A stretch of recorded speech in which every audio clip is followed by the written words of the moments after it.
नाथ समारंभां नाथयामुनमध्यमाम् अस्मदाचार्यपर्यन्तां वन्दे गुरुपरम्पराम् आचार्यं तिरुवडिगळे शरणं हरे रामेति कृष्णेति नाम संकीर्तनं सदा लोकक्षेमाय कुर्वन्तं प्रेमिकं सद्गुरुं भजे यत्प्रसादेन वचसां प्रसादादिगुणोदयः साविर्भवतु वाग्देवी मयि वाचा प्रसन्नया नारायणं नमस्कृत्य नरं चैव नरोत्तमं देवीं सरस्वतीं व्यासं ततो जयमुदीरये व्यासाय विष्णुरूपाय व्यासरूपाय विष्णवे नमो वै ब्रह्मनिधये वासिष्ठाय नमो नमः कृष्णाय वासुदेवाय देवकी नन्दनाय च नन्दगोपकुमाराय गोविन्दाय नमो नमः. மகாபாரதத்துல விராட்ட பர்வா நம்ம அனுபவிச்சுட்டு இருக்கோம். பாண்டவர்களுடைய அஜ்ஞாதவாசம். இதுல அஜ்ஞாதவாசத்தினுடைய கடைசி நாள். அப்பதான் கௌரவ படைகள் உள்ள வந்து வேற வழி இல்லாம உத்தரகுமாரன் யுத்தத்துக்கு புறப்பட்டு வரும்படியாக ஆச்சு.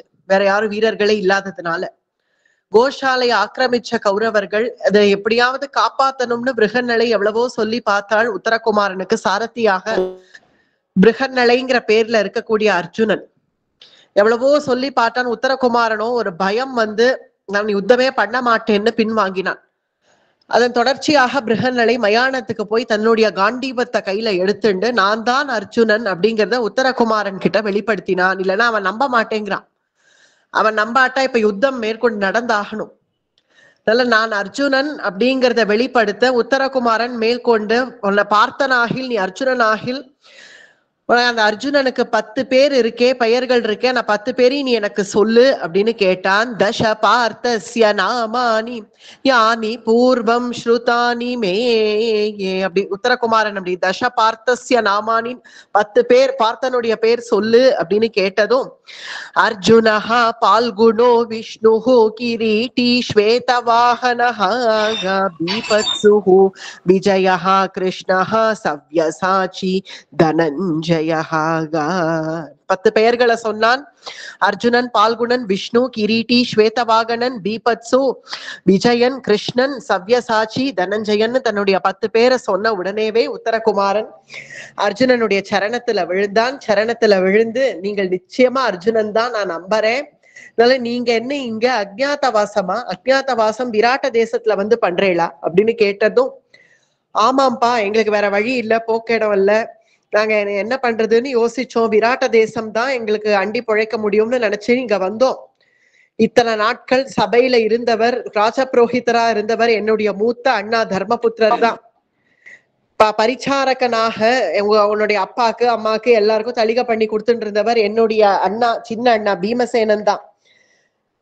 நகுலனும் சகதேவனும் ஒருத்தர் கோஷாலையிலையும் ஒருத்தர் அஸ்வத்தையும் பராமரிச்சுன்னு வந்துட்டு இருந்தார்களே, அவர்கள் 2 பேர் என்னுடைய சகோதரர்கள் தான். இதை விட முக்கியம், சைரந்திரியாக இங்க இருந்தாலே அவள் என்னுடைய மாலினிங்கிற பேர்ல அவள் என் திரௌபதி தான்.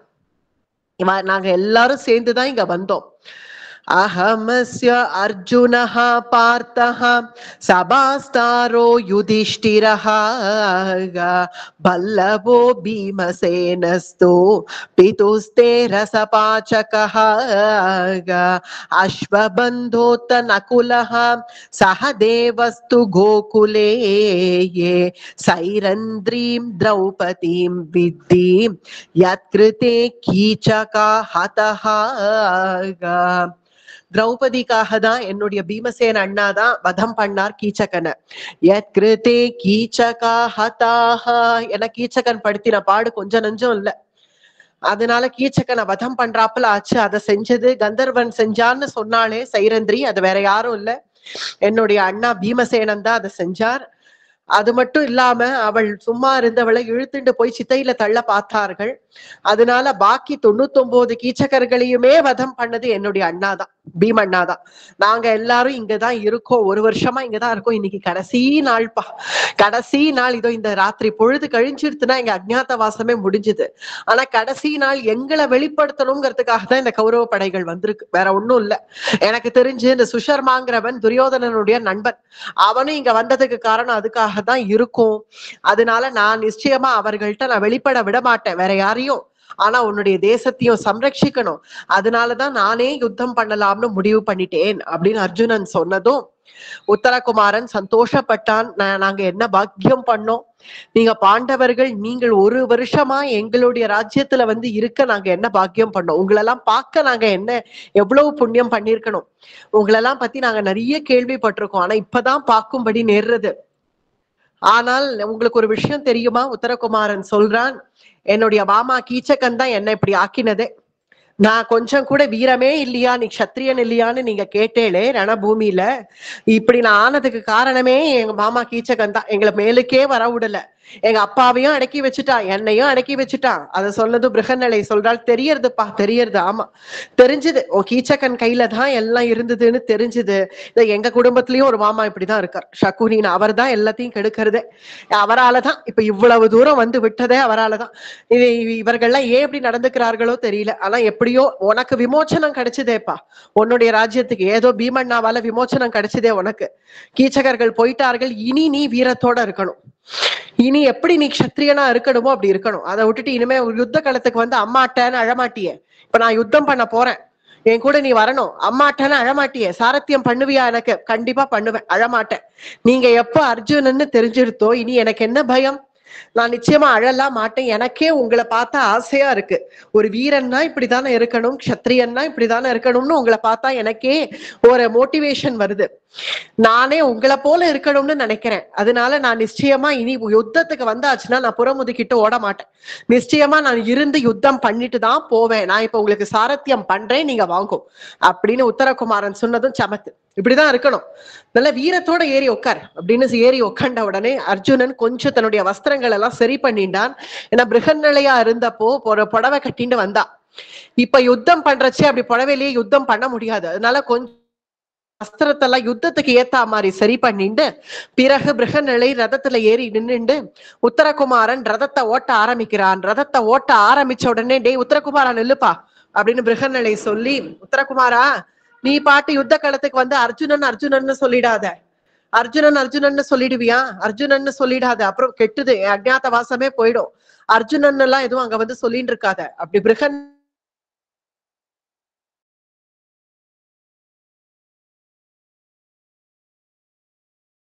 குமாரன் இப்ப சாரத்தியம் பண்றான் ஜம்முன்னு. உத்தரகுமாரன் ஜிலு ஜிலு ஜிலுன்னு ரதத்தை ஓட்டிட்டு நேர யுத்த களத்துக்கு வந்து நின்னுட்டான்.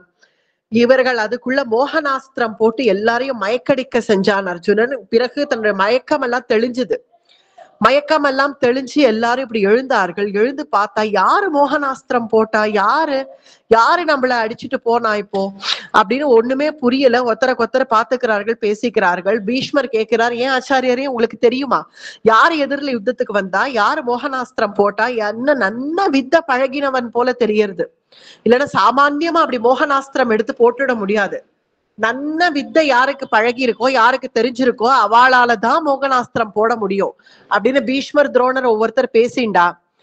இங்க நமக்கே ஒரு சந்தேகம் வரும். நேற்றைய தினம் நம்ம பிரவச்சனத்துல அனுபவிச்சோம், உத்தரகுமாரன் அவ்வளவு நேரம் அங்க அடம் பிடிச்சான், வரவே மாட்டேன் யுத்தத்துக்குன்னு. பிருகநலை உத்தரகுமாரன் அவ்வளவு நேரம் கௌரவ படைகள் எப்படி இவாளை தாக்காம இருந்தது, எப்படி அவ்வளவு நேரம் இவா பேசிட்டு இருந்த வரைக்கும் அவ சும்மாவா இருந்தா கௌரவ படைகள்னு பார்த்தா அது ஒரு க்ஷத்ரிய தர்மம். என்னைக்குமே எதிராளி ஆயுதத்தை எடுத்து தயாரானாதான் இந்த பக்கம் இருக்கிறவாளும் பானம் போட ஆரம்பிக்கணும், அது யுத்த வழிமுறை. எதிராளி தயாராகாம அவன் ஏதாவது பேசிட்டு இருந்தாலோ இல்ல வெறும உட்காந்து இருந்தாலோ இவ ஆயுதத்தை எடுக்க கூடாது. அவன் தயாராகி வந்து அவன் எப்ப சங்கநாதம் பண்றானோ நான் தயார் அப்படின்னு எப்போ அவன் அந்த சைன் காட்டுறானோ அப்பதான் இந்த பட்சம் இருக்கிறவாளும் யுத்தம் பண்ணுவான். வந்திருக்கிறவர் பீஷ்மர், அவர் தலைமையில வந்ததுனால அவர் இந்த யுத்த வழிமுறையெல்லாம் சரியா கடைபிடிப்பார். அதனாலேயே பீஷ்மர் சரி யாரோ 2 பேர் வந்திருக்கா யுத்தத்துக்கு, இவாதான் யுத்தம் பண்ண போறா போல இருக்கு, இவா ஏதோ பேசிட்டு இருக்கா பேசிட்டு வரட்டும் அப்படின்னு காத்துட்டு இருந்தவர் திடீர்னு மோகனாஸ்திரம் வந்துடுத்து, எல்லாரும் மயக்கம் போட்டு விழுந்துட்டா. இப்பதான் பிரக்ஞை வருது, பிரக்ஞை வந்தது யாரா இருக்கும்னு யோசிச்சுட்டு இருந்தா. சரி யாரா வேணா இருந்துட்டு போட்டோம், எதிர 2 பேர் வந்து நிக்கிறா, யாரோ ஒரு ரதம் வருது, ரதத்துல யாரோ 2 பேர் வரா அப்படிங்கிறத மட்டும் எல்லாரும் பார்த்தார்கள். பார்த்தா திடீர்னு அந்த பிருகநலை அங்கேருந்து சங்கநாதம் பண்ணா ரதத்திலேந்து பூம்னு ஒரு சங்கநாதம், ஒரு சங்கம், சங்கத்தினுடைய துவனி கேட்கறது. சங்கத்தினுடைய துவனி கேட்டதும் அவ நாங்கள் யுத்தத்துக்கு தயார் அப்படிங்கிற ரீதியில அந்த பிருகநலை வந்து நிக்கிறா. இப்படி பிருகன்னலை சங்கநாதம் பண்ணி அவள் வந்து நின்னதுமே இப்படி ஆச்சரியமா போச்சு. கௌரவ படைகள் இப்படி அவளையே பாக்குறா. பார்த்து இது என்ன, இவளா யுத்தம் பண்ண போறா? இவளை பார்த்தா ஒரு ஆணை போலவும் தெரியல, பெண்ணை போலவும் தெரியல, நபும்சகன் போல இருக்கே. இவளா யுத்தம் பண்ண போறா? இவள் யுத்தம் பண்ணுவளா இல்ல இவளோட நம்ம யுத்தம் பண்றதா? இது ஏதோ யுத்தம்னதோ குதூகலத்துல புறப்பட்டு வந்துட்டாளா என்னன்னு புரியலையே அப்படின்னு யோசிச்சுண்டு எல்லாரும் பார்த்துட்டு இருக்கார்கள். கௌரவ படைகள் ஒரே சலசலப்பு, ஒருத்தர் பேசிக்கிறார்கள். இவள் நிஜமாவே யுத்தம் பண்ணுவளா அப்படின்னு ஒவ்வொருத்தரும் பேசிக்கிறார்கள். அடியன் கொஞ்சம் முதல் பிக்சர் ஷேர் பண்ணுங்க. அதுல அர்ஜுனனுடைய சங்கநாதம் தெரியும், அந்த பிக்சர் ஷேர் பண்ணுங்க அடியன். இப்படி எல்லாரும் ஒவ்வொருத்தரும் பேசிக்கிறார்கள். கௌரவ படைகள் பூரா இப்படி ஒவ்வொருத்தரும் பேசிக்க, ஆனாலும் இந்த பிருகன்னலையோ விடல. இன்னும் இவர்கள் யாரும் யுத்தம் ஆரம்பிக்கிறதாக தெரியல, நம்மளே ஆரம்பிக்க வேண்டியதுதான் அப்படின்னு உடனே பிருகன்னலை ஒரு பானத்தை எடுத்து போடுறதுக்கு தயாராயிட்டான். வில்ல வளைச்சாள், தன்னுடைய காண்டீபத்தை வளைச்சு பானத்தை எடுத்து பிரயோகம் பண்ண தயாரான உடனே இனி நம்மளும் தயாராக வேண்டியதுதான் அப்படின்னு பீஷ்மரும் சங்கநாதம் பண்ணார். சங்கநாதம் பண்ணி இவ யுத்தம் பண்ணுவா போல இருக்கு, வெறும வந்து இவள் நிக்கல, இவ யுத்தம் பண்ணுவாள் போல இருக்கே அப்படின்னு தோணித்து உடனே அவரும் தன்னுடைய வில்ல வளைச்சார். வில்ல வளைச்சு வா இனி நம் யுத்தம் பண்ண வேண்டியதுதான் அப்படின்னு பார்த்தா பிருகன்னலை புங்கமான பானங்களை எடுத்து பொழிய ஆரம்பிச்சுட்டான். எங்கேந்து பார்த்தாலும் பானம் வருது, இந்த பக்கத்துல இந்த பானம், அந்த பக்கத்துல இந்த பானம்னு கௌரவ பட பூரா எங்கேந்து எப்படி பானம் புறப்பட்டு வருதுன்னே தெரியல. எல்லா திசையிலையும் பானம், எங்கேந்து பார்த்தாலும் வந்துட்டே இருக்கு பானம். அப்படி பிருகன்னலை தன் ஒருவளே நின்னு இந்த கௌரவ சைன்யம் பூரா சமாளிக்கிறாளாம். ததோ துர்யோதனஹ கர்ணஹ துஷாசன விவிம்சதி துரோணஸ்ச சஹ புத்ரேன கிருபஸ்சாபி மகாரதஹ. இப்படி அத்தனை பேருமா அப்படி ஆச்சரியமா பாக்குறார்கள். துரோணர், கர்ணன், துஷாசனன், கிருபர் எல்லாரும் பாக்குறா. எந்த பக்கத்துல இருந்து பானம் வருதுன்னே புரியல. திடீர்னு பார்த்தா இப்படி வலது பக்கத்துல இருந்து வருது, திடீர்னு பார்த்தா இடது பக்கத்துல இருந்து வருது. ஒருத்தரா யுத்தம் பண்றது, ஒருத்தரால இப்படி யுத்தம் பண்ணிட முடியுமா அப்படின்னு ஆச்சரியமா இருக்காம். புனர்யஸ்ச சரப்தாஹ தனஞ்சய ஜிதாம்சவ. அவர்கள்லாம் ஒருத்தர் பேசிக்கிறாளா, என்னடா இது, தனஞ்சயனை தவிர வேற யாராலையும் இப்படி யுத்தம் பண்ண முடியாதே, எங்க இருந்து பார்த்தாலும் பானம் வந்து விழறதே, யாரு அப்படி, இவள் யார்கிட்ட வித்த கத்துண்டா, இந்த பொண்ணா பையனான்னு தெரியல, இவள் யாருக்கிட்ட வித்த கத்துண்டானே தெரியலையே, இப்படி நம்ம எல்லாரையும் போட்டு அடிக்கிறாளேன்னு கௌரவர்கள் எல்லாம் ஒருத்தர் பேசிண்டு. ஆனா பீஷ்மர் பாக்குறார், ஆச்சாரியரே இது என்னது, இது நீங்கள் என்ன உங்களுடைய சிஷ்யாய்வோ, உங்களுக்கு ஏதாவது ஞாபகம் இருக்கா, நீங்க ஏதாவது வித்து சொல்லி கொடுத்தீங்களா? இல்லவே இல்ல, இவளை நான் பார்த்ததே இல்ல அப்படின்னு துரோணாச்சாரியார் சொல்றார். அப்படியா, இருங்க ஒரு நிமிஷம் அப்படின்னு ஒத்து பாக்குறார் பீஷ்மர். யாரா இருக்கும் இப்படி யுத்தம் பண்றாளே எதிரில, நம் எதிரில வேற யாரால நிக்க முடியும், நீ யாருக்கும்னு இப்படி பார்த்தா, ஆச்சாரியரே எனக்கு ஒரே ஒரு சந்தேகம், மோகனாஸ்திரம் போடல நம்ம எல்லாம் மயங்கடிச்சு விழுந்தோமே, எனக்கு என்னமோ இது அர்ஜுனனோன்னு தோன்றது அப்படின்னு பீஷ்மர் சொல்றார். இல்ல அர்ஜுனனா, இது என்ன பேசுறீங்க நீங்க, என்ன ஆச்சு உங்களுக்கு, அர்ஜுனனா அவள் அர்ஜுனனா, அர்ஜுனன் எப்படி இருப்பான் உங்களுக்கு ஞாபகம் இல்லையான்னு, ஏன் 13 வருஷத்துல மறந்துட்டேல அர்ஜுனனை, அவள் அர்ஜுனன் இல்ல வேற யாரோ. இல்ல ஆச்சாரியரே எனக்கு என்னமோ டவுட்டா இருக்கு, இது அர்ஜுனன் தான். ஏன்னா என்ன, நான் ஒண்ணு சொல்றேன், அஜ்ஞாத வாசம் இப்ப பாண்டவாளுக்கு இன்னியோட முடியறது, அதனால அஜ்ஞாத வாசத்தினால இவள் இப்படி வேஷம் போட்டுன்னு வந்து நின்று இருக்காளோன்னு எனக்கு தோன்றது. நிச்சயமா நீங்கள் அந்த பானத்தெல்லாம் கொஞ்சம் கவனிச்சு பாருங்களேன், எப்படி வருது, எந்தெந்த பக்கத்துல இருந்து எப்படி பானம் வருதுன்னு கொஞ்சம் கவனிச்சா உமக்கே புரியும், பாருங்களேன் கொஞ்சம், அவன் நிச்சயமா அர்ஜுனன் தான் எனக்கு தோன்றது அப்படின்னு துரோணாச்சாரியார் பாக்குறார். சரி கிருபாச்சாரியரே உங்களுக்கு ஏதாவது தெரியறதா அப்படின்னு ஒருத்தர் பேசிக்கிறா. இருங்க கொஞ்சம் பாப்போம், கொஞ்சம் பொறுத்திருந்து பாக்குறோம் எப்படிலாம் யுத்தம் பண்றான்னு பாப்போம். ததஹ கிருபஸ்ச கர்ணஸ்ச துரோணஸ்ச ரதினாம் வரஹ தம் மகாஸ்திரை மகாவீர்யம் பரிவார்ய தனஞ்சயம். அத்தனை பேரையும் தன் ஒருவளாவே இருந்து சமாளிக்கிறத பாக்குறாளா. இப்படி பார்த்து பீஷ்மர் சொல்றார், துரோணாச்சாரியாரே இது நிச்சயமா அர்ஜுனனாகத்தான் இருக்கணும், எனக்கு ஒரு சந்தேகமா இருக்கு, எனக்கு என்ன தோன்றது, நம்மள துரியோதனன் ஏமாத்திட்டான். என்ன ஏமாத்தினா? ஆமா ஏமாத்தி இருக்கான் நம்மள, பாண்டவர்களுடைய அஜ்ஞாத வாசம் முடிய போறது. அது முடிய போறது சமயத்துக்குள்ள பாண்டவாளை எப்படியாவது வெளிப்படுத்தினணும் அப்படிங்கிற காரணத்தினால நம்மள தந்திரமா நேரடியா கூப்பிட்டா நம்ம வரமாட்டோம் இல்லையா? அதனால நம்மள தந்திரமாக நம்ம ஏதோ சுஷர்மா யுத்தத்துக்கு போயிருக்காளாக்கும், அதுவாக்கும் இதுவாக்கும்னு ஏதேதோ சொல்லி நம்மள தந்திரமா இங்க கூட்டின்னு வந்திருக்கான். பாண்டவாளை வெளிப்படுத்துறது அவனுடைய திட்டம். இது புரியாம நம்மளும் பைத்தியக்காரத்தனமா இங்க வந்துட்டோமே அப்படின்னு பீஷ்மர் சொன்னது ஆமா இருக்கும். அவன் செய்யக்கூடியவன் தான். ஏன்னா கூட இருக்கிறவன் சகுனியாச்சே, அவன் ஏதாவது தூண்டி விட்டுருப்பான். அவன் செய்யக்கூடியவன் தான்.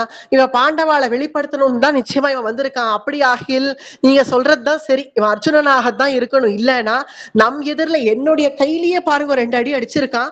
நம்மளை இந்த அளவுக்கு அடிக்கிறான்னா அவன் அர்ஜுனனை தவிர வேற யாரால இருக்க முடியும்? ததா தச திஷா சர்வே பதத் காண்டீவமாவ்ருணோத் நாகாஸ்சரதினஹ சர்வே முமுஹஸ்தத்ர பாரதக. முமுஹுஸ்தத்ர பாரத.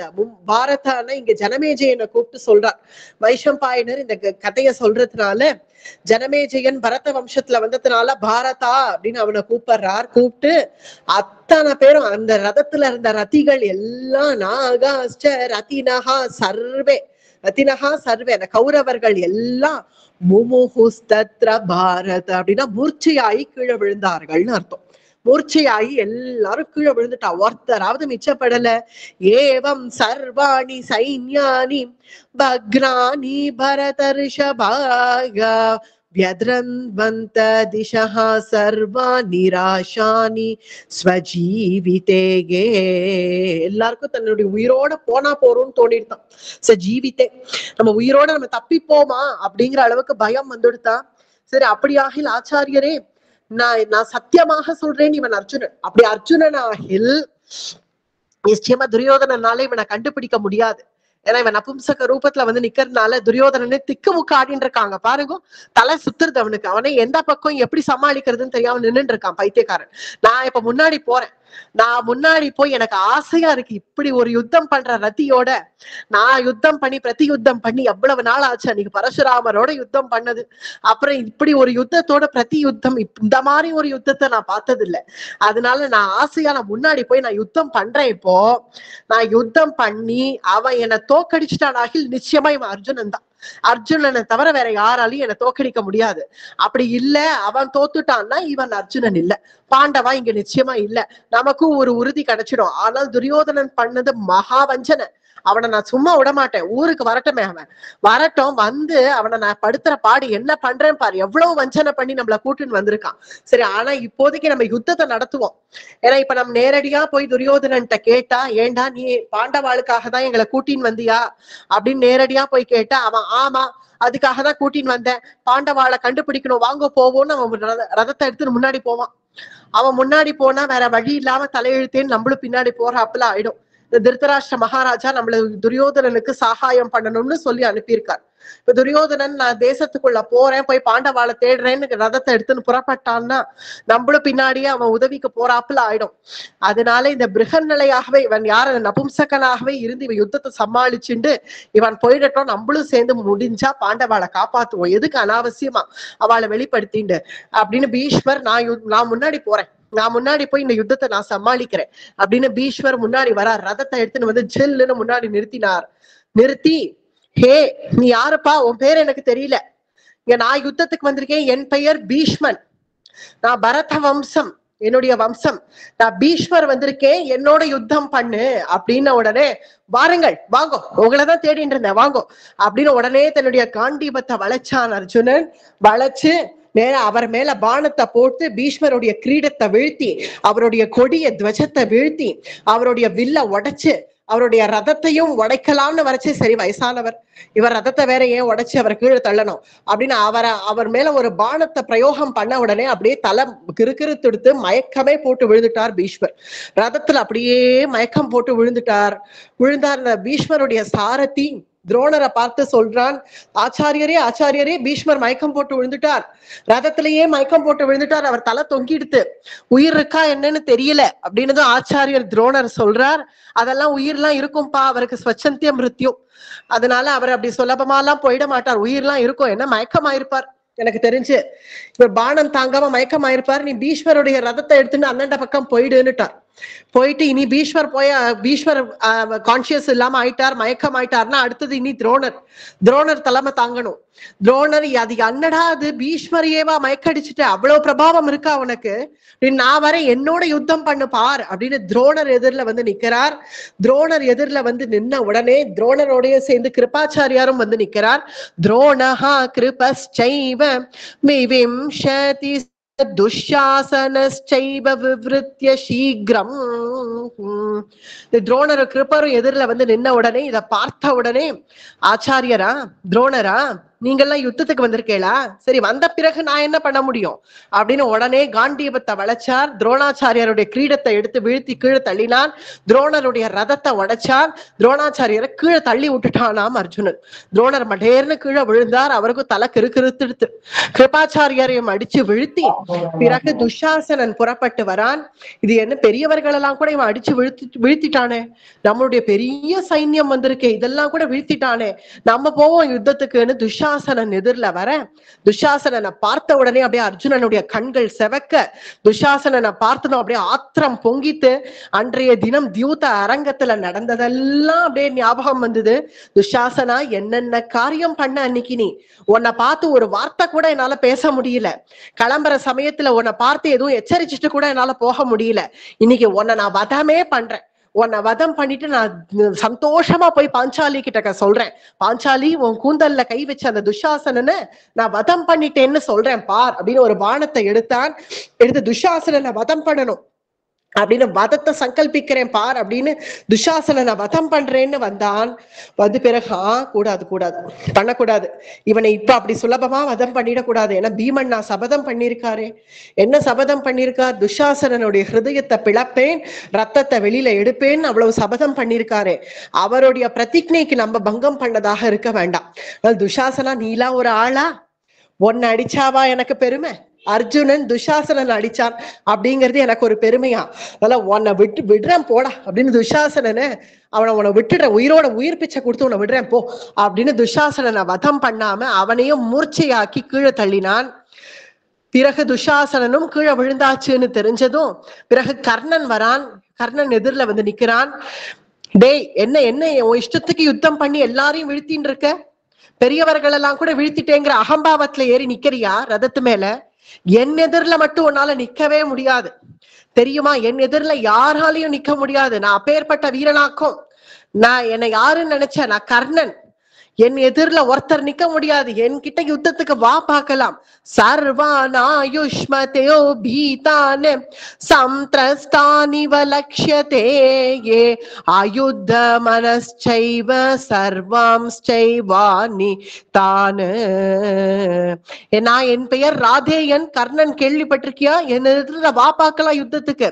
யதேஷ ராஜா மத்ஸ்யானாம் யதி பீபத்சுராகதஹ, என் எதிரில பீபத்சுனா அர்ஜுனன், அவனை தவிர என் எதிரில வேற யாராலையும் நிக்க முடியாது, அதனால ஒன்னாலலாம் என்ன ஒண்ணும் பண்ண முடியாது, வா பார்க்கலாம், வா யுத்தத்துக்கு அப்படின்னு கேட்டதும் வா கர்ணா வா, அடுத்தது நீ வா, உன்னை நான் சபதம் பண்ணிருக்கேன், அர்ஜுனன் மனசுல நினைச்சிருக்கான், சபதம் பண்ணிருக்கேன், கர்ணனை வதம் பண்ணுவேன்னு நான் சபதம் பண்ணேன், ஆனா இப்பவே உன்னை அப்படி அவ்வளவு சுலபமா வதம் பண்ண வேணாம், உன்னையும் மூர்ச்சியாக்கி தள்ள வேண்டிதான் அப்படின்னு பல சந்தர்ப்பங்கள்ல கர்ணன் தோத்துதான் போயிருக்கான் அர்ஜுனன் கிட்டக்க. இப்ப ரெண்டு பேருக்கும் கர்ணனுக்கும் அர்ஜுனனுக்கும் அதி ஆச்சரியமா யுத்தம் நடக்க, ரெண்டு பேரும் ஒருத்தருக்கொத்தர் சளை இல்ல, போட்டு அடிச்சுக்கிறார்கள் ஒருத்தருக்கொத்தர். அதுல ஒரு கட்டத்துக்கு மேல கர்ணனால இனி உயிர் தப்பினா போறோம் அப்படின்னு ஆயிடுத்தாம். அர்ஜுனனுடைய பானத்தை அவனால தாங்க முடியல. தம் பிரேக்ஷ்ய கர்ணஹ பரிவர்த்தமானம் நிவர்த்திய சம்ஸ்தப்ய ச வித்த காத்ரம். கர்ணன் மேல ஒரு பானம் போட்டு அவனையும் மயக்கடிக்க செஞ்சுட்டான். கர்ணன் மயக்கமே போட்டு விழுந்துட்டானாம். கர்ணனுடைய சாரதி கர்ணனை தூக்கி ரதத்துல போட்டுட்டு, ஐயோ மயக்கம் போட்டு விழுந்துட்டாரே அப்படின்னு கர்ணனுடைய சாரதி கர்ணனை தூக்கி ரதத்துல போட்டுட்டு ஜிலு ஜிலு ஜிலுன்னு ரதத்தை ஓட்டின்னு புறப்பட்டுட்டானாம். இப்படி புறப்பட்ட உடனே துரியோதனன், டேய் கர்ணா என்னடா யுத்தம் பண்றேன்னு சொன்னியே, எங்க போற அப்படின்னா, அவர் மயக்கம் போட்டு விழுந்துட்டார், நீங்க பண்ணுங்க யுத்தத்தை அப்படின்னு சாரதி கர்ணனுடைய ரதத்தை எடுத்துட்டு போறானா. உடனே துரியோதனன் வந்தா, எல்லாம் மயக்கம் போட்டு விழுந்துருத்துகளே, நீ நான் தான் சமாளிக்கணும் போல இருக்கே அப்படின்னு துரியோதனன் முன்னாடி எதிரில வரான். துரியோதனஸ்யோத்தரோ கச்சத் பார்த்தம் நிர்வீரயுதி ஹேமமாலி. நான் ஏதோ அர்ஜுனன் தான் எதிரின்னு நினைச்சேன், இந்த புதுசா ஒரு எதிரி முளைச்சிட்டானே எனக்கு, யாருடா நீ இப்படி யுத்தம் பண்றியேடா அப்படின்னு துரியோதனன் தன்னுடைய வில்ல வளைச்சா, வில்ல வளைக்கிறதுக்குள்ளேயே துரியோதனனுடைய கைய அடிச்சு அவனுடைய தலை கிரீடத்தை கீழே வீழ்த்தின உடனே அவன் தலை அப்படியே கிர்ன்னு இப்படி சுத்துறதான். இப்படி சுத்தின உடனே எந்த திக்குல பாக்குறோன்னு தெரியாம முழிச்சானாம். நான் கிழக்க பாக்குறேனா மேற்க பாக்குறேனா எந்த பக்கம் பாக்குறேன்னு தெரியாம திண்டாடினானாம். துரியோதனம் பశ్చిமோத்த ரக்ஷான் பார்த்தான் மாஹுஹு திஜ்யதன்வாஹ. பார்த்தனுடைய பானம் தாங்க முடியாம கிழக்க பாக்குறோமா மேற்க பாக்குறோமான்னு எந்த திக்குல பாக்குறோம்னு கூட தெரியாம அவன் தலை அப்படியே கிர்ன்னு சுத்தி துரியோதனனும் மயக்கம் போட்டு விழுந்துட்டான். அத்தனை பெரிய மூர்ச்சையாக்கிட்டான். இந்த பிருகநல அமோக வெற்றி கண்டான். கௌரவ சைன்யம் பூரா விழுந்துடுத்து. எல்லாரும் பிரதானமான வீரர்கள் எல்லாம் மூர்ச்சி ஆயிட்டா. நீ வேற யாரும் பிரதானமான வீரர்கள் யாரும் இல்லைன்னதும் அங்கங்க இருந்த ஒரு சில வீரர்கள் நம்ம ஓடிடுவோம் வா அப்படின்னு புறமொதுக்கிட்டுன்னு ஓடிட்டார்கள் அவர்கள்லாம். இப்படி வெற்றி கண்ட உடனே உத்தரகுமாரனை பார்த்து பிருகநல சொல்றார், உத்தரா எல்லாரும் மூர்ச்சி ஆயிட்டா, இனி நமக்கு இனி அவ இனிமே எழுந்துக்க மாட்டா, அவ எழுந்துக்கிறதுக்கே ஒரு நாள் ஆகும். அவ எழுந்து இனிமே மெதுவா வந்து மறுபடியும் எல்லாம் நம்ம கூட யுத்தத்துக்கு வரமாட்டா. அப்படியே யுத்தத்துக்கு வந்தா இனி நாளையோட எங்க அஜ்ஞாதவாசம் முடியறது நாங்களே பாத்துக்கிறோம். நீ என்ன பண்ணு, முள்ள போய் அவ எல்லாம் மூர்ச்சி ஆயிட்டாளா அப்படிங்கறத மட்டும் போய் செக் பண்ணிட்டு வா அப்படின்னு உத்தரகுமாரனை அனுப்பினான் இந்த பிருகநலை. ஆச்சாரிய சாத்வாயோஹோ சுக்லோ கர்ணஹா பீதம் ருச்சிரம் ச வஸ்திரம் திரௌணேஹே ரஜரக்ஞஹா ததைவ நீலே வஸ்திரே சமாதஸ்வ நர பிரவீராகா. ஒவ்வொருத்தரையும் போய் உத்தரகுமாரன் பாக்குறான். ஓ, இவர்தான் பீஷ்மரா, இவர்தான் துரோணரா, இவன் தான் கர்ணனான்னு ஒவ்வொருத்தரையா போய் பார்த்து யாருக்கும் பிரக்னையே இல்ல. மெதுவா அவர்களுடைய உத்தரியத்தை எடுத்து இப்படி உருவறான், வஸ்திரத்தை எடுத்து பாக்குறான். அப்பவும் யாருக்கும் பிரக்னை இல்ல. அவர்களுடைய வஸ்திரத்தை எல்லாம் தான் எடுத்துட்டான், உத்தரியத்தை எல்லாம் தான் எடுத்துட்டான். என்னப்பா எதுக்கு இதெல்லாம் எடுத்துக்கிற அப்படின்னு அர்ஜுனன் அங்க இருந்து கேக்குறான். இல்ல, என்னுடைய சகோதரி உத்தரகுமாரி அவ வந்து குரு வம்சத்துல ஒருவேளை அந்த குரு சைன்யத்தை நீ ஜெயிச்சா அவர்களுடைய வஸ்திரத்தை எல்லாம் எடுத்துட்டு வா. ஏன்னா நான் அவர்கள்லாம் ரொம்ப அழகான வஸ்திரங்கள் உடுத்திப்பான்னு நான் கேள்விப்பட்டிருக்கேன். அவர்களுடைய வஸ்திரம் எல்லாம் ரொம்ப போக்கியமானது, அதெல்லாம் எடுத்துட்டு வான்னு உத்தரகுமாரி சொன்னா. அப்படியா, எடு, எல்லார் வஸ்திரத்தையும் எடு. அர்ஜுனன் சொன்னா, எடு, எல்லார் வஸ்திரத்தையும் பிடுங்கடா. உத்தரகுமாரி ராஜகுமாரி கேட்டுட்டா இல்லையா, அதனால ஒருத்தரையும் விட்டு வைக்க கூடாது, எல்லாருடைய வஸ்திரத்தையும் பிடுங்கு அப்படின்னு அத்தனை பேருடைய வஸ்திரத்தையும் எடுத்தான் உத்தரகுமாரன். எடுத்துட்டு வா. எல்லாரும் முடிச்சு ஆயிட்டாளா, யாருக்கும் பிரக்னை இல்லையே, யாருக்கும் பிரக்னை இல்லை, வா, எழுந்துக்கிறதுக்கே ஒரு வாரம் ஆகும், வா அப்படியாக வா, கிளம்பலாம், கிளம்பு, கோக்கள் எல்லாம் மீட்டெடு, அவர்கள் ஓட்டிட்டு போன பசுக்கள் எல்லாம் போய் மீட்டெடு அப்படின்னு எல்லா பசுக்களையும் மறுபடியும் உத்தரகுமாரன் தானே ஓட்டினான். ஓட்டி இங்க கோஷாலைக்கு எடுத்துன்னு வந்து எல்லாத்தையும் சேர்த்தான். ஒரு பசு அவர்கள் ஓட்டிட்டு போனாலும் இருக்கக்கூடாது, எல்லாம் சரியா இருக்கா பாக்கணும் அப்படின்னு பிருகநலை எல்லா கோக்களையும் சம்ரட்சிச்சு கோக்கள் எல்லாம் மீட்டு இவர்கள்ட்ட இந்த கௌரவ சைன்யத்தை வீழ்த்தி பிறகு கோஷாலைக்கு வந்தா. அங்க அரிஷ்டநேமி அங்கதான் எங்கேயோ பதுங்கிட்டு இருந்தான். இங்க கௌரவ சைன்யம் விழுந்துடுத்து அப்படிங்கிற செய்தி ஜனங்கள்லாம் ஆங்காங்கே பேசிண்டே போனார்கள்.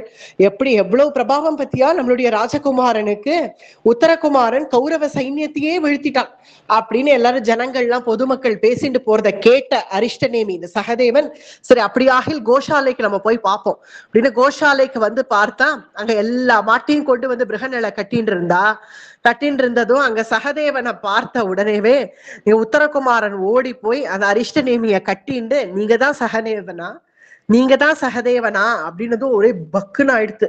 சகதேவனுக்கு என்ன பேசுறதுன்னு புரியல. இப்படி பிருகநலைய பார்த்ததும் ஆமா சகதேவா, இவனுக்கு எல்லாம் தெரிஞ்சுடுத்து, ஏன்னா இவன் உத்தரகுமாரன், இவன் நம்ம ராஜாவினுடைய குமாரன், இவன் தான் இன்னைக்கு யுத்தத்துக்கு வரேன்னு வந்தான், இவனால அப்படி சமாளிக்க முடியல கௌரவ சைன்யத்தை, அதனால நான் உதவி பண்ணதுனால இவனுக்கு நம்ம எல்லாம் யாருன்னு தெரிஞ்சுடுத்து.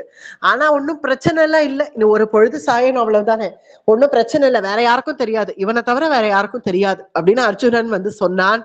பிறகு சகதேவனும் உத்தரகுமாரனை ஆலிங்கனம் பண்ணிட்டு, ஆமாம்பா நான் தான் சகதேவன் அப்படின்னு ரெண்டு பேரும் ஒவ்வொருத்தர் பிரியம் காமிச்சுண்டா.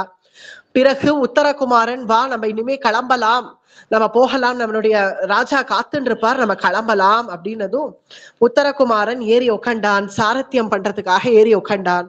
பிறகு பிருகநல சொல்றாள், என்னப்பா ராஜகுமாரா, சாரத்தியம் பண்றியே, இனி நீ ஏறி ரத்தியாக உட்காரு. இவ்வளவு நேரம் யுத்தத்தை சமாளிக்கணுங்கிறதுக்காக நான் உனக்கு கீழே உட்கார வச்சேன். ஆனா இனிமே நான் தான் சாரதி, நீ ரத்தியா ஏறி உட்காரு. ஏன்னா இப்ப ராஜா உன்னை நம்பணும், நீதான் யுத்தத்துல ஜெயிச்சுட்டு வந்தேன்னு நம்பணும். நீ பாட்டுக்கு உன்னுடைய ராஜா கேட்டா என்ன சொல்லுவ? நான் அர்ஜுனன் வந்திருக்கேன் யுத்தம் பண்ணேன்னு சொல்லுவியா? அதெல்லாம் சொல்லிடாதப்பா, நீ ஒரு பொழுது கழியணும்பா, தயவு செஞ்சு யார்கிட்டையும் சொல்லிடாத. சொல்லிட மாட்டியே? சொல்ல மாட்டேன், எனக்கு தெரியும், நான் யார்கிட்டையும் சொல்ல மாட்டேன்.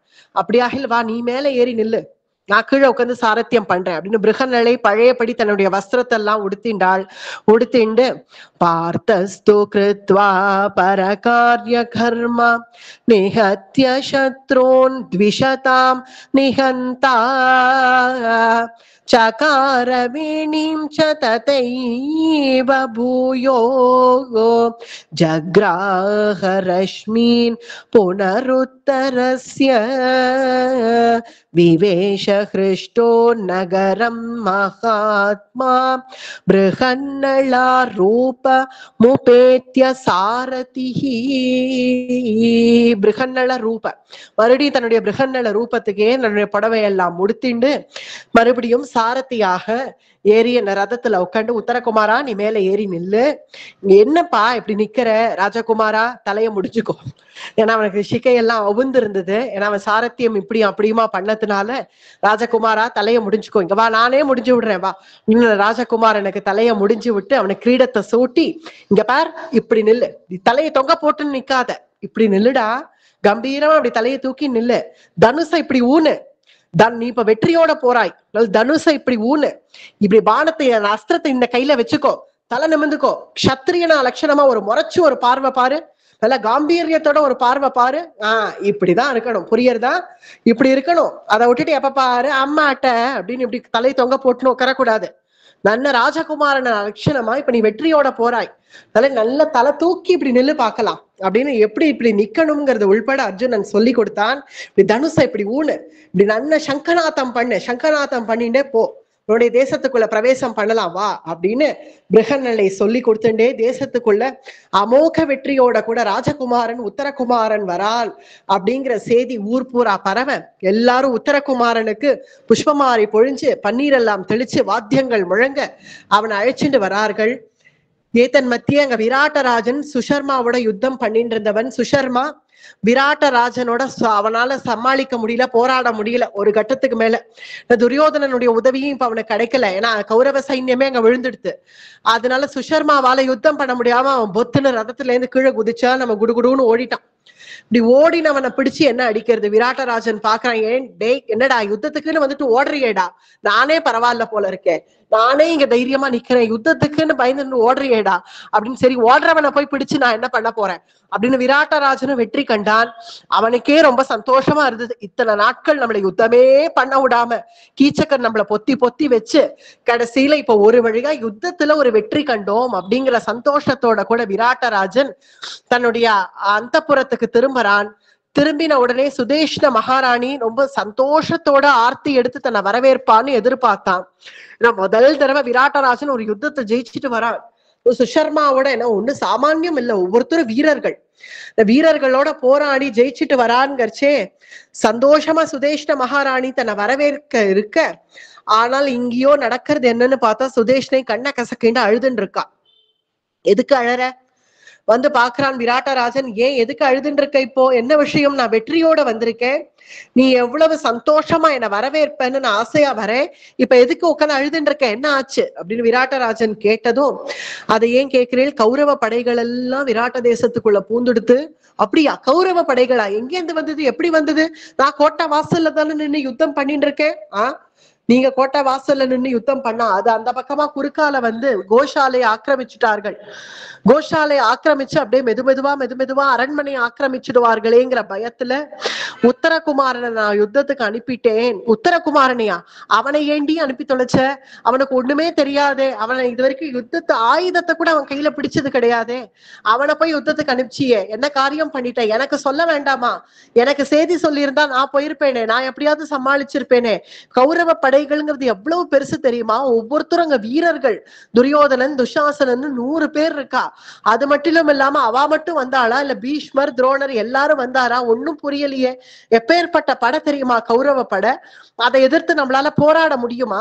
அதை முன் ஆலோசனை எதுவுமே இல்லாம உத்தரகுமாரன் அனுப்பிட்டியே, ஏன் எனக்கு செய்தி சொல்லியிருக்க வேண்டாமா அப்படின்னு விராட்டராஜன் ரொம்ப கவலைப்பட்டார், தாபத்தை அடைஞ்சார்.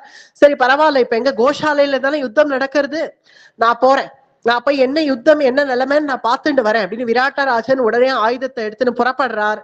அப்படி அவர் புறப்படுற சமயத்துல அங்க ஜெயா விஜயீ பவா அப்படின்னு 2 காவலர்கள் வந்து அமோகமான வெற்றியோட கூட உங்களுடைய புத்திரன் உத்தரகுமாரன் கௌரவ சைன்யத்தை வீழ்த்தி வெற்றி கண்டான், வெற்றியோடு திரும்பி வரான் அப்படின்னு உடனே ஆச்சரியமா போச்சு. என்னது, ஏன் பையனா உத்தரகுமாரனா கௌரவ சைன்யத்தை வீழ்த்தினானா? நிஜமாதான் சொல்றியா? ஆமா ஆமா மகாராஜா, உங்க பிள்ளை நீங்க என்னன்னு நினைச்சேன், என்னமா சமாளிச்சான். கௌரவ சைன்யம்னா என்ன சும்மாவா? 100 கௌரவர்கள் வந்தா, அந்த மகாரதன் கர்ணன் வந்தான், பீஷ்மர் வந்தார், துரோணர் வந்தார், கிருப்பர் வந்து எல்லாரையும் வீழ்த்திட்டான். எல்லாரையும் மூர்ச்சியாய் கீழே விழும்படியாக செஞ்சு வெற்றியோட கூட வரான் அப்படின்னதும் ஆச்சரியமா போச்சு விராட்டராஜனுக்கு. சுதேஷ்ணைய பார்த்து சொன்னார், மகாராணி ஒண்ணு புரிஞ்சுக்கோ, நம்ம தான் ஏதோ நம்ம பிள்ளைய ரொம்ப குறைச்சலா எடை போட்டுட்டோமோ என்னமோ. உத்தரகுமாரன் நன்னாதான் இருக்கான், அவன் நன்னாதான் வித்த பழகுறான், நம்ம தான் அவனுக்கு ஒண்ணும் தெரியாதுன்னு அவனை உட்கார வச்சுட்டோமோன்னு தோன்றது. கௌரவ படைகளை ஜெயிச்சுட்டு வரான் பத்தியா? நம்ம அவனுடைய பிரபாவம் எத்தகையது? சிம்மத்துக்கு சிம்மம் தானே பிறக்கும். நான் அப்பேற்பட்ட சிம்மம், எனக்கு அவன் பிறந்திருக்கான், அதனால அவன் வெற்றி கண்டிருக்கான். எவ்வளவு சந்தோஷம் பத்தியா, இதை நம்ம கொண்டாடணும் அப்படின்னு விராட்டராஜன் சந்தோஷப்பட்டார். பக்கத்துல அந்த கங்க பட்டர், அந்த யுதிஷ்டிரர் இருக்கார், அந்த ராஜபுரோகிதர், அவரை கூப்பிட்டு, இங்க வாங்க நண்பரே, ஒரு எவ்வளவு சந்தோஷமான விஷயம். யுத்தத்திலேருந்து நான் திரும்பி வந்தேன், ரொம்ப களைப்பா வந்தேன். சுஷர்மாவை நான் ஜெயிச்சேன், நான் எவ்வளவு களைப்பா வந்தேன். களைப்பு தீர நான் கொஞ்ச நேரம் ஓய்வு எடுக்கணும்னு நினைச்சேன். ஆனால் அது எல்லாம் ஓய்வே எனக்கு தேவையில்லை. எனக்கு எவ்வளவு பெரிய சந்தோஷம், என்னுடைய புத்திரன் கௌரவ சைன்யத்தையே வீழ்த்தியிருக்கான். எப்பேற்பட்டவன் என் புத்திரனாக இருப்பான். அதனால இந்த சந்தோஷத்தை நான் கொண்டாடணும். எனக்கு சந்தோஷம் ஏற்பட்டுட்டா நான் வந்து அக்ஷ வித்யை விளையாடுவேன்.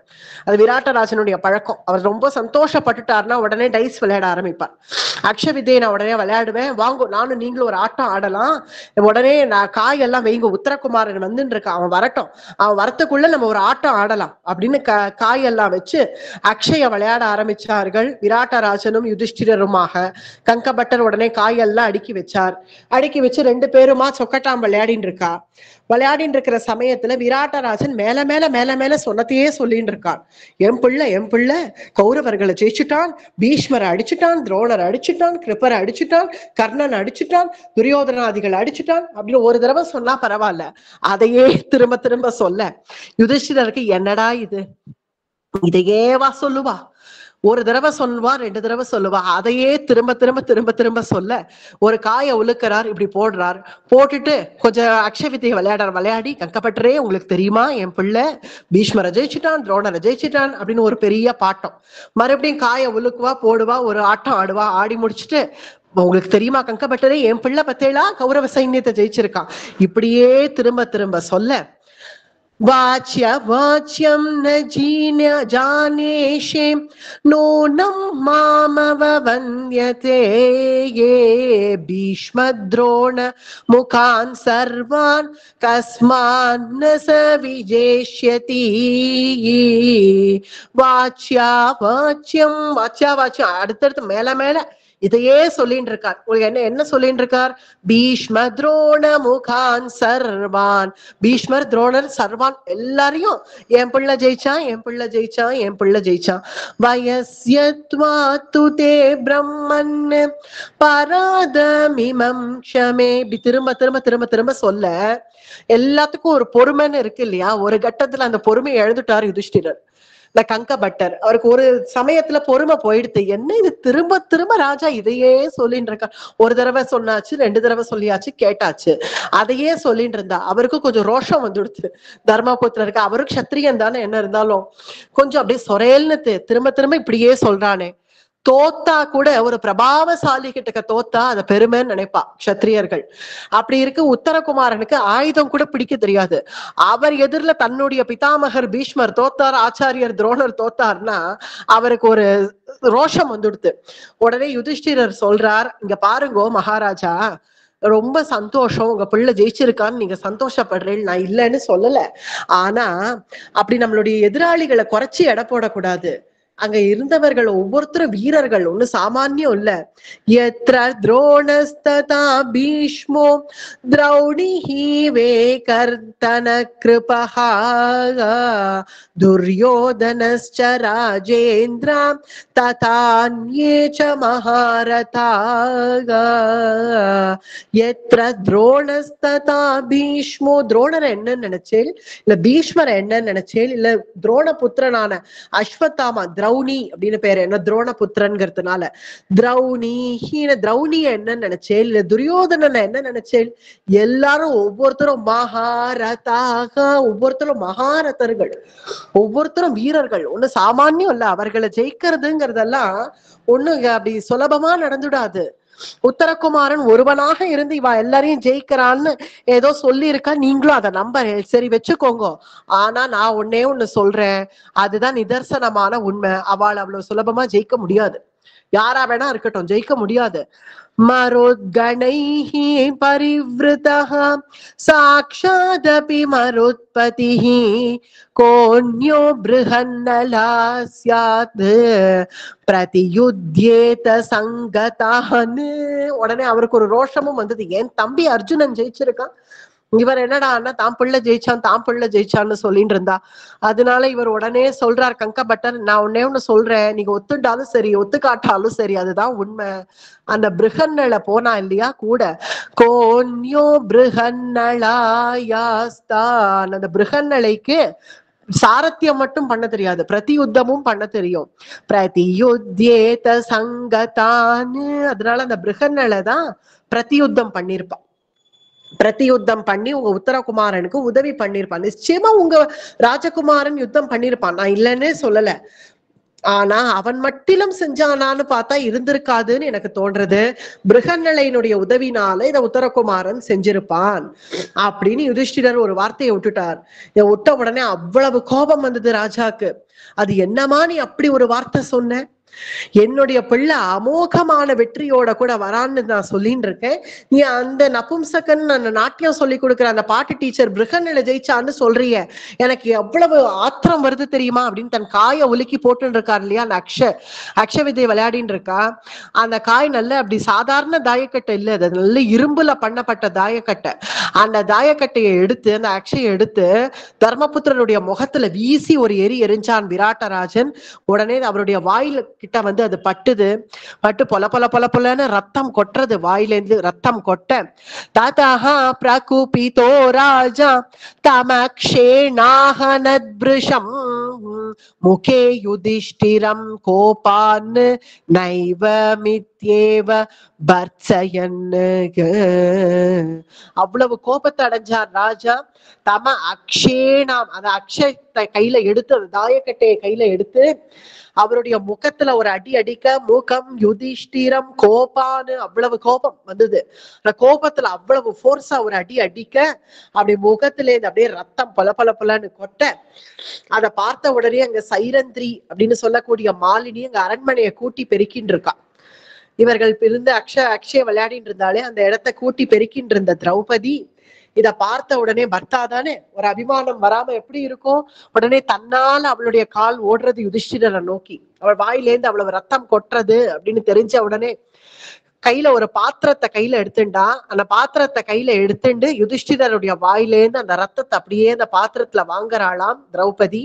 பாத்திரம் கிரஹீத்வா சௌவர்ணம் ஜலபூர்ணமனிந்ததாக தச்சேணிதம் பிரத்யஹ கிருஹ்ணாத் யத் புரஸ்க்ரதாத்.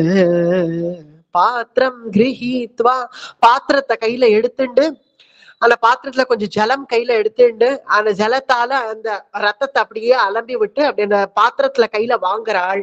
அந்த ரத்தத்தை அப்படியே கையில வாங்குறாள் திரௌபதி. அப்படி அதை வாங்கின்னு இருக்கறச்சு, ஏன்னா அவ முகமெல்லாம் வேர்த்தொடுத்து யுதிஷ்டிரருக்கு, அப்படியே முகமெல்லாம் அடிச்சதுனால ரத்தம் வருதுனால முகமெல்லாம் வேர்க்க தன்னுடைய புடவை தலப்புனால அவர் முகத்தெல்லாம் அப்படி தொடச்சு விடுறா.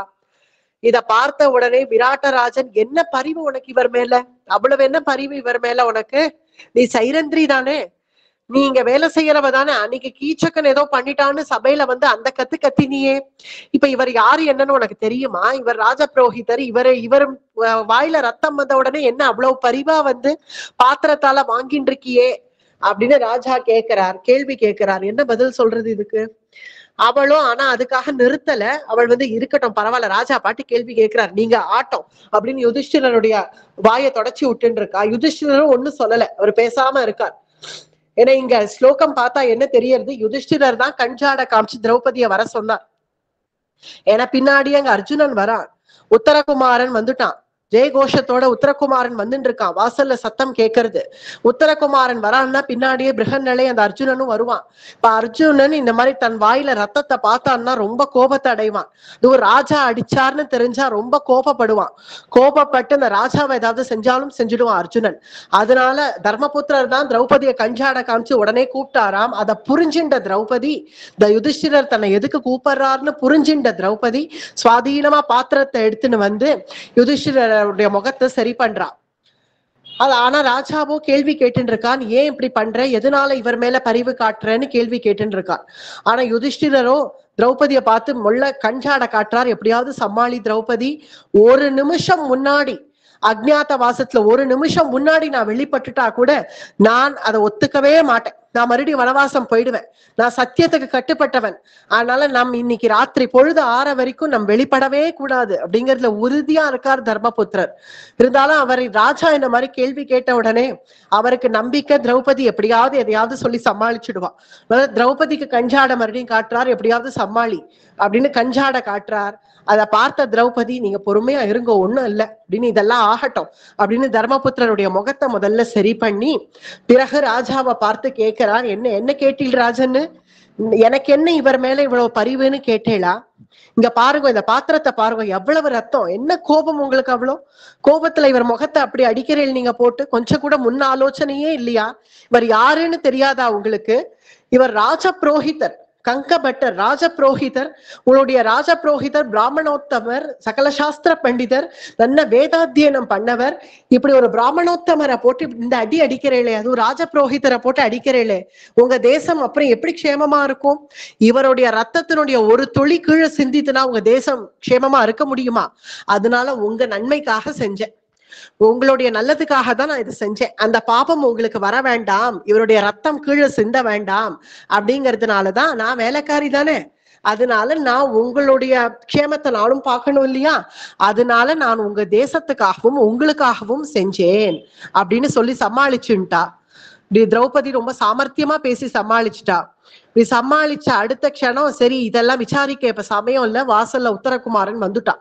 உத்தரகுமாரன் ஜெயகோஷத்தோட உள்ள வந்த உடனேவே ததஹா பப்ருச்ச பிதரம் த்வரமான இவோத்தரஹா, உத்தரகுமாரன் இப்படி உள்ள வந்ததும் ராஜா எழுந்து வெளியில ஓடினான். வெளியில ஓடி உத்தரகுமாரனை போய் ஆலிங்கனம் பண்ணிட்டான், அவனை உச்சி முகந்தான். என் கண்ணே, என் மணியே, எவ்வளவு பெரிய காரியம் பண்ணிட்டுடா, நான் உன்னை ரொம்ப குறைச்சாலா எடை போட்டுட்டேனே, நீ கௌரவ சைன்யத்தையே வீழ்த்திட்டியே, மயாயம் தாட்டிதோ ஜிஹ்னோ நச்சாப்யேதா வதர்ஹதி, ஒவ்வொருத்தரையும் நீ வதம் பண்ணாததுதான் பாக்கியாமே, எல்லாரையும் மூர்ச்சியாய் கீழே விழ வச்சிட்டியாமே, உன்னுடைய பெருமையே தனிடா அப்படின்னு உத்தரகுமாரனை கொண்டாடினான் விராட்டராஜன். உத்தரகுமாரனுக்கோ இந்த பாராட்டுக்கெல்லாம் தனக்கு தகுதி இல்லைன்னு தெரியறது அவனுக்கு. இருந்தாலும் இப்படி திரும்பி பாக்குறான்னு பார்த்தா இந்த கங்கபட்டருடைய முகத்துல ரத்தம் வழிஞ்சிருக்கு. இந்த ரத்தம் வழிஞ்சதை பார்த்த உடனேவே இவர், ஏன்னா இப்ப யார் யாரு என்னன்னு தெரிஞ்சுட்டான் இல்லையா, இவர் முகத்துல என்ன ரத்தம்னு கேட்கிறான் உத்தரகுமாரன். அதுவாப்பா இவர் இருக்காரே, இவர் வந்து ஏதோ தகாத வார்த்தைகள் பேசிட்டார். ஏன் அப்படி என்ன பேசினார், என் பிள்ளை நீ எப்படி சிம்மம் போல நீ ஜெயிச்சு நீ வர, கௌரவ சைன்யத்தை வீழ்த்தி வர, ஆனா இவரோ அந்த பிருகநல உனக்கு உதவி செஞ்சிருப்பாள்னு சொல்றான். எனக்கு எவ்வளவு கோபம் வந்தது தெரியுமா? அதனால நான் தான் தாயக்கட்டையை தூக்கி வீசி எரிஞ்சேன் ஒரு கோபத்துல, அதனால ரத்தம் வந்துடுது அப்படின்னது. தலையை குனிஞ்சின்றான் உத்தரகுமாரன். என்ன காரியம் பண்ணப்பா, என்ன இப்படிலாம் செய்ய உனக்கு எப்படி மனசு வந்தது? அதுவும் இவர் நம்ம ராஜபுரோஹிதரை அடிக்க உனக்கு எப்படி மனசு வந்தது? ஆகாரியம் தே கிருதம் ராஜன் क्षिप्रमेव प्रसाद्यताम् மாத்வாம் பிரம்ம விஷம் கோரம் சமூலமிக நிர்தகேத். இவரை யாருன்னு நினைச்ச? இவர் யாருன்னு தெரியுமா உனக்கு? தெரிஞ்சிருந்தா இப்படி பண்ணிருக்க மாட்டேன் அப்படின்னு உத்தரகுமாரன் சொன்னதும் தர்மபுத்திரருக்கு திக்குன்னு ஆயிடுத்து. இது என்ன, இவன் யாருன்னு தெரியுமான்னு கேட்கிறானே, இவனுக்கு விஷயம் தெரியுமா? இவனுக்கு ஏதாவது உண்மை தெரிஞ்சுடுத்தா? அஜ்ஞாதவாசம் இந்த ஒரு பொழுது முடியணுமே, இந்த ஒரு பொழுது முடியறதுக்கு முன்னாடி நான் வெளிப்படவே கூடாதே. இவன் பாட்டி இவர் யாருன்னு தெரியுமான்னு பேசுறானே, இவனுக்கு ஏதாவது உண்மை தெரிஞ்சிருத்தா? அர்ஜுனன் ஏதாவது சொல்லி தொலைச்சிட்டானா? ஒன்னும் புரியலையே அப்படின்னு ரொம்ப கவலையோட பாக்குறார் தர்மபுத்திரர். ஆனாலும் உத்தரகுமாரன் அதை சமாளிக்கிறான். விராட்டராஜனை பார்த்து சொல்றான், அப்பா இவர் நம்முடைய ராஜ புரோஹிதர், இவர மேல போய் அடிக்கணும்னு உனக்கு எப்படி உனக்கு மனசு வந்தது? நீ பண்ணது சர்வதா அநியாயம் அப்படின்னு சொன்னது. இல்லப்பா புரியறது, ஏதோ கோபத்துல பண்ணிட்டேன், நீ கோபப்படாதப்பா. ஏன் நீ ஜெயிச்சுட்டு வந்திருக்கியே, ஆனா இவர் வேற யாரையோ சொன்னாரேங்கிற ஒரு கோபத்துல பண்ணிட்டேன் அப்படின்னு விராட்டராஜன் சொல்ல, இவர் சொன்னது சர்வதா உண்மைதான். நான் எங்க ஜெயிச்சேன்? எனக்கு ஆயுதத்தை கையில பிடிக்க கூட தெரியாது, இதுதான் உனக்கு தெரியுமே. ஏன்னா அப்படித்தானே வளர்த்து வச்சிருக்கா எல்லாரும் சேர்ந்து. எனக்கு தெரியாது, ஆனால் ஜெயிச்சது நான் இல்ல, ஒரு தேவகுமாரன் எனக்கு உதவி பண்ணா. யாரோ ஒரு தேவகுமாரன், அவ யாரு என்னன்னுலாம் கேட்காது, அதெல்லாம் எனக்கு தெரியல. ஒரு தேவகுமாரன் தானே வந்தான், தானே எனக்கு உதவி பண்ணான். ஒரு கோக்களை நான் மீட்டு எடுக்கல, ஒரு சைன்யத்துல இருக்கிற ஒரு வீரனை நான் அடிக்கல, எல்லாம் பண்ணினது ஒரு தேவகுமாரன் தான். நமயா நிர்ஜிதா காவோ நமயா நிர்ஜிதா பரே கிருதம் தத் சகலம் தேன தேவபுத்திரேன கேனசித். நமயா நிர்ஜிதா காவே, நமயா நிர்ஜிதா காவே, ஒரு கோவை நான் மீட்டெடுக்கல. நமயா நிர்ஜிதா பரே, ஒரு வீரனை நான் அடிக்கல. இதெல்லாம் செஞ்சது சகலம் தேன தேவபுத்திரேன, ஒரு தேவகுமாரன் எனக்கு உதவி செஞ்சு என்னை மீட்டெடுத்தால். அதுவும் நீ என்ன சாமான்யமா நினைச்சுட்டியே? இந்த கர்ணனையோ துரியோதனனையோ துஷாசனையோ இல்ல பாக்கி கௌரவ சைன்யத்தெல்லாம் நான் ஒருத்தன் இருந்து வதம் பண்ணேன், இல்ல அவர்களை வீழ்த்தினேன்னு நீ நினைக்கிறியா? கனவுல கூட நினைக்காத. ஒரு தேவகுமாரன் எனக்கு உதவி பண்ணதுனால ஆச்சு அப்படின்னு உத்தரகுமாரன் சொன்னதும், அப்படியாப்பா சரி, அந்த தேவகுமாரன் எங்க? வெளியில நிக்கிறானா? உள்ள கூப்பிடுப்பா, உள்ள கூப்பிடு. இந்த தேவகுமாரன் யாரு எனக்கு காட்டு அப்படின்னு விராட்டராஜன் சொன்னதும், இல்ல அவர் வரல, மறைஞ்சிட்டார். அந்த நிமிஷமே அவர் அந்தர்தானம் ஆயிட்டார். ஆனா ஒரு 1-2 நாள்ல நான் நிச்சயம் திரும்ப வரேன்னு சொல்லியிருக்கார். அந்தர்தானம் கதஸ்தத்ர தேவபுத்ரோ மகாபலஹ சதுஷ்வோவா பரஷ்வோவா மன்யே பிரதுர்பவிஷ்யதி பிராதுர்பவிஷ்யதி. தேவகுமாரன் அந்த க்ஷணமே அந்தர்தானமாகி, அந்தர்தானம் கதஸ்தத்ர, பிறகு எப்ப பின்ன வரேன்னு சொன்னார்? அந்தர்தானம் ஆயிட்டாருன்னா பின்ன எப்ப வருவாருங்க? நான் நிச்சயமா அவரை பார்க்கணும். இவ்வளவு தூரம் நம்ம தேசத்துக்காக உதவி பண்ணிருக்கார், அவருக்கு நான் ஏதாவது ஒரு தனம் கொடுக்கணும், சம்பாவனை பண்ணணும். வாச வீரோ மகாபாகு தேவபுத்ரோ மகாயஷா யோமே தனம், அவருக்கு நான் ஏதாவது தனம் கொடுக்கணும், ஏதாவது சம்பாவனை பண்ணணும் அப்படின்னா உத்தரகுமாரன் சொல்றான், எல்லாரையும் பைசாவை கொடுத்து சரி பண்ணிடலாம்னு நினைக்காதப்பா. தனம் எல்லாம் அவளுக்கு தேவகுமாரன்னு சொல்றேன், அவளுக்கு இல்லாத தனமா? அவளுக்கு இல்லாததான் நம்ம கிட்ட இருக்க போறது. இருந்தாலும் தெய்வங்கள்லாம் அப்படிதான்ப்பா உதவி பண்ணும் நமக்கு, பிரத்தியை எதிர்பார்க்காது எந்த தெய்வமும். ஆனா நம்ம மனுஷர்கள் தான் பிரத்தி எதிர்பார்க்கிறோம். நான் இதை செஞ்சேன், இல்ல எனக்கு என்ன செய்யற அப்படின்னு நம்ம தான் எதிர்பார்க்கிறோம். ஆனா தெய்வங்கள்லாம் அதெல்லாம் எதிர்பார்க்க மாட்டா. சரிப்பா, சரி தப்புதான், நான் தனம் கொடுக்கறேன்னு சொன்னது தப்புதான், நான் வெறும பாக்குறேன், பார்த்து நன்றி சொல்றேன்ப்பா, தேவகுமாரனுக்கு நான் நன்றி சொல்றேன், கூப்பிடு. அதான் சொன்னேனே, அந்தர்தானம் ஆயிட்டார், ஆனா 1-2 நாள்ல வெளிப்படுறேன்னு சொன்னார். சதுஷ்வோவா பரஷ்வோவா, இன்னைக்கோ நாளைக்கோ நாளன்னைக்கோ எப்ப வருவாரோ தெரியல. சதுஷ்வோவா பரஷ்வோவா ஏதோ ஒரு நாள் ஆக மொத்தம் வருவார். இந்த ஒரு வாரத்துக்குள்ள நிச்சயமா வருவார். அவர் நிச்சயம் வந்த உடனே நான் உன்னிடத்துல அழைச்சிட்டு வரேன் அப்படின்னு மட்டும் உத்தரகுமாரன் சொல்லி, ஆனாலும் உத்தரகுமாரா வெற்றி உனக்குதான், என்ன இருந்தாலும் சைன்யத்தை திரட்டின்னு போனது நீதான் என்ன இருந்தாலும் யுத்தத்துக்குன்னு புறப்பட்டு போய் வெற்றியோட வந்திருக்காய். அதனால உன்னுடைய தாயார் உனக்கு மங்கள ஆரத்தி எடுக்க காத்துன்னு இருக்கா, நீ அவளிடத்துல போ அப்படின்னு சொல்லி ராஜா அனுப்புறார். உத்தரகுமாரனும் அவன் தாயார் கிட்டக்க போனான். தாயார் அவனை என் கண்ணே கௌரவ சைன்யத்தையே ஜெயிச்சுட்டியே அப்படின்னு சந்தோஷப்பட்டா. சரி, உத்தரகுமாரன் இவள் சந்தோஷத்தை கெடுக்க வேண்டாம்னு சும்மா விட்டுட்டான், எதுவும் சொல்லல. இவ ராஜா கிட்டக்க சொன்னதெல்லாம் அவ தாயார்கிட்ட சொல்லல. சரி, ஒரு நாள் தானே அம்மா சந்தோஷப்பட்டுட்டு போட்டோம் அப்படின்னு விட்டுட்டான். பிறகு விராட்ட ராஜனுக்கோ ரொம்ப குற்ற உணர்வா இருந்தது. இப்படி அடிச்சுட்டோமே, என்ன இருந்தாலும் என் பிள்ளையே சொல்றான், அவனுக்கு இருக்கிற விவேகம் ஏன் நமக்கு இல்ல? ராஜ புரோஹிதரை போய் அடிக்க கூடாதுன்னு நம் புத்திரன் சொல்றான், அவனுக்கு இருக்கிற விவேகம் ஏன் எனக்கு இல்ல? எப்படி நான் அப்படி கோபப்பட்டேன், ஒரு க்ஷணத்துல புத்தி மறைச்சிடுத்தேன் அப்படின்னு கங்கபட்டரை சேவிக்க வரான் விராட்டராஜன். என்னை மன்னிச்சுடுங்கோ, ஏதோ தெரியாம பண்ணிட்டேன், கோபத்துல பண்ணிட்டேன், என்னை மன்னிச்சுடுங்கோ அப்படின்னதும் யுதிஷ்டிரர் சொல்றார், கங்கபட்டர் பார்த்து சொல்றார், பரவாயில்ல ராஜன்னு, நீங்க பண்ணதெல்லாம் நான் ஒன்னும் பெருசா எடுத்துக்கல. ஏன்னா கோபம் வரும் தான், ஏன்னா உங்க புத்திரன் ஜெயிச்சுட்டான்னு நீங்க நினைச்சு சந்தோஷப்பட்டு இருக்கிற சமயத்துல நான் வேற யாரோ ஜெயிச்சிருப்பான்னு சொன்னா கோபம் வருதுங்கிறது சகஜம் தானே. ஆனால் நான் அதெல்லாம் ஒண்ணும் பெருசா எடுத்துக்கல, விட்டுடுங்க அப்படின்னு யுதிஷ்டிரர் சமாதானமே பண்ணார் விராட்டராஜனை.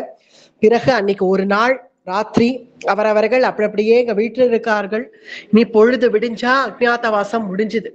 அதனால பாண்டவர்கள் ஒரு சந்தோஷத்தோட கூடவும் ஒரு பூரிப்போடவும் நாளைக்கு பொழுது எப்படா விடியும்னு 13 வருஷ தபஸ் இப்படி காத்துட்டு இருந்தார்கள். பொழுது விடியாதான்னு நிமிஷமா பார்த்துட்டு இருக்கார்கள். மணி ஆயிட்டா பொழுது விடிஞ்சிடாதா அப்படின்னு காத்துட்டு இருந்தவன். ஆனா ராஜாவோ பிருகன்னலை எங்க இவ்வளவு தூரம் உத்தரகுமாரனுக்கு உதவி பண்ணிருக்காள், சாரத்தியம் பண்ணிருக்கா, பிருகன்னலைக்காவது பார்த்து ஏதாவது சம்பாவனை பண்ணலாமேன்னு நினைக்கிறார் ராஜா. பிருகன்னலை எங்கப்பா அப்படின்னு உத்தரகுமாரனை கூப்பிட்டு கேட்கிறார். பிருகன்னலை உங்க முன்னாடி எல்லாம் வரமாட்டாளேப்பா, அவ கன்னியாமடத்துக்கு போயிட்டா, இப்ப ஒண்ணும் நீ போய் இப்ப அவளை பார்க்க வேண்டாம், நாளைக்கு பாத்துக்கோ அப்படின்னு சொல்லி உத்தரகுமாரன், நாளைக்கு பார்க்கலாம், ராத்திரி ஆயிடுத்து, போய் தொந்தரவு பண்ணாத, நாளைக்கு பார்க்கலாம் அப்படின்னு சொல்லி உத்தரகுமாரன் சமாளிச்சு ராஜாவை விட்டுட்டான். பிறகு ராத்திரி பொழுது அன்னைக்கு நிமிஷமா கழிஞ்சுது. இந்த கௌரவ பட பூல ராத்திரியே பிரக்ஞை வந்தது அவளுக்கெல்லாம்.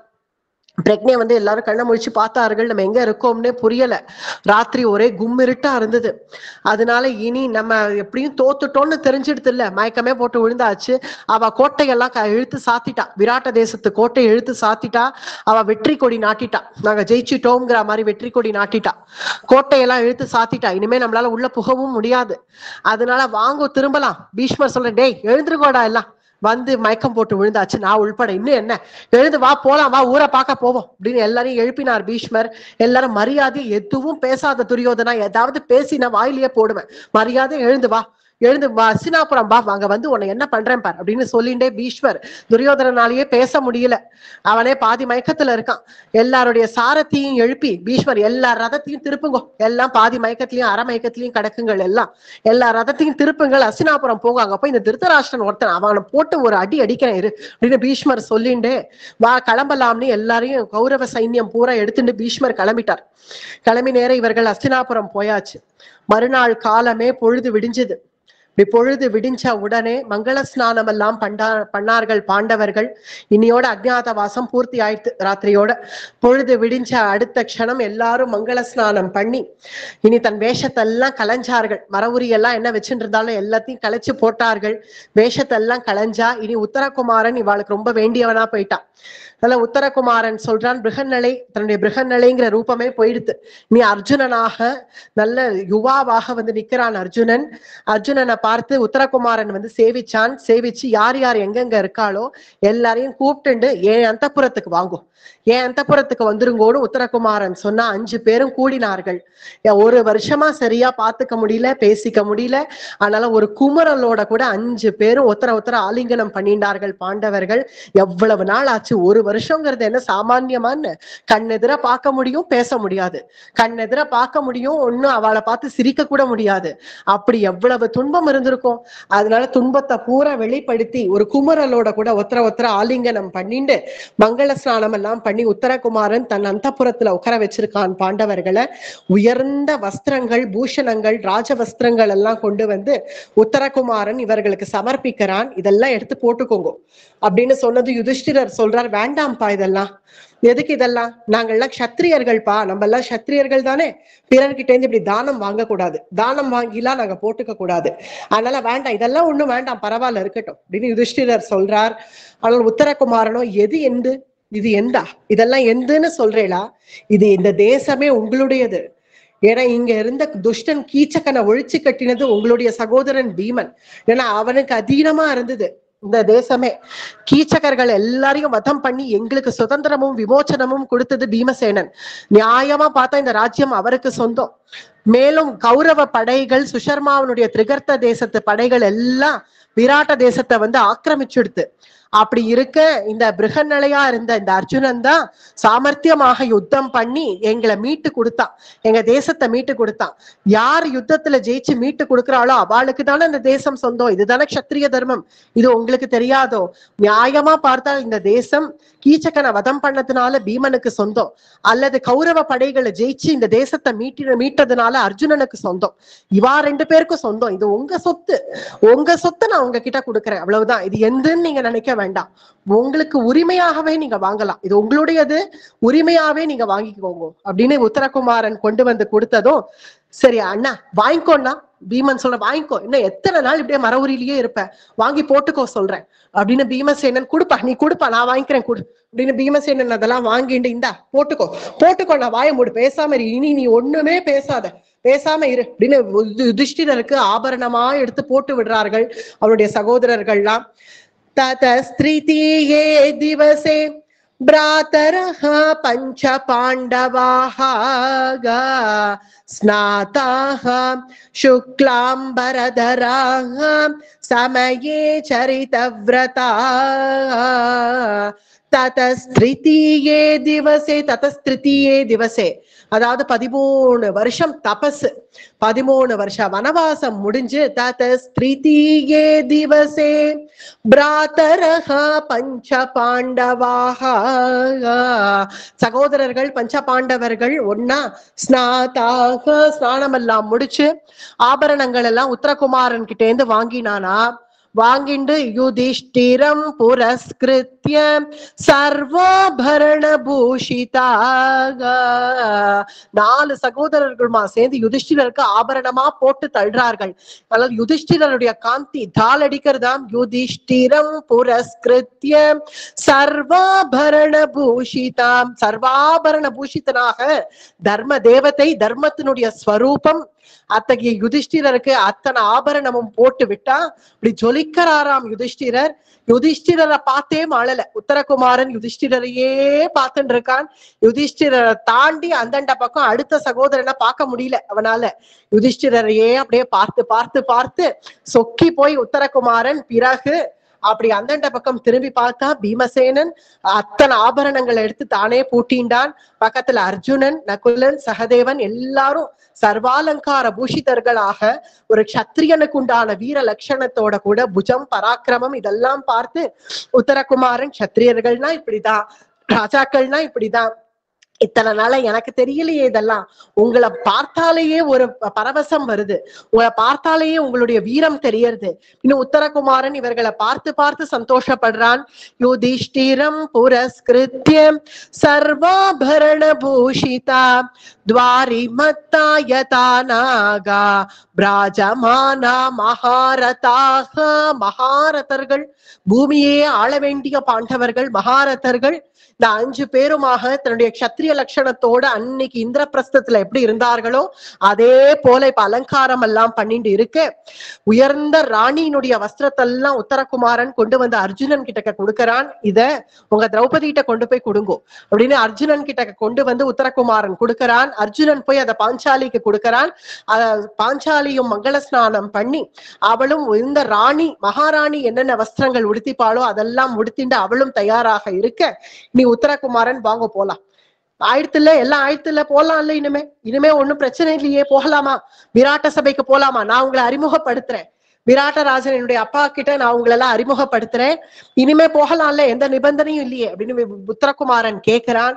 தர்மபுத்திரர் சொல்ல, போலாம்ப்பா, 13 வருஷம் தபசுப்பா ஒரு வழியா முடிஞ்சுது, போலாம் வா, விராட்ட சபைக்கு போலாம்.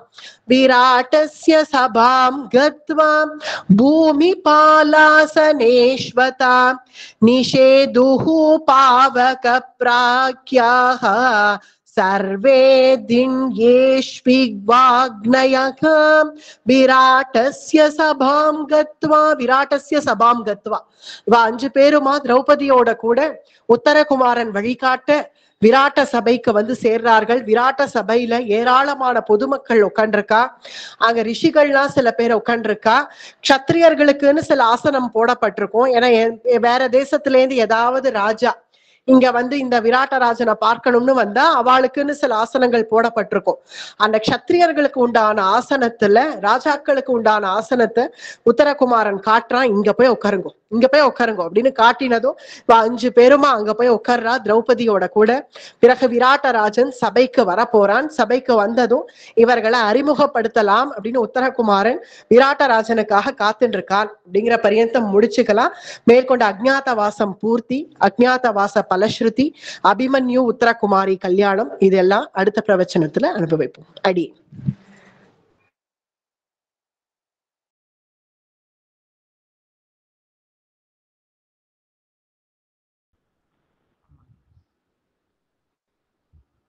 அடியேன் ராமானுஜதாசம்மா.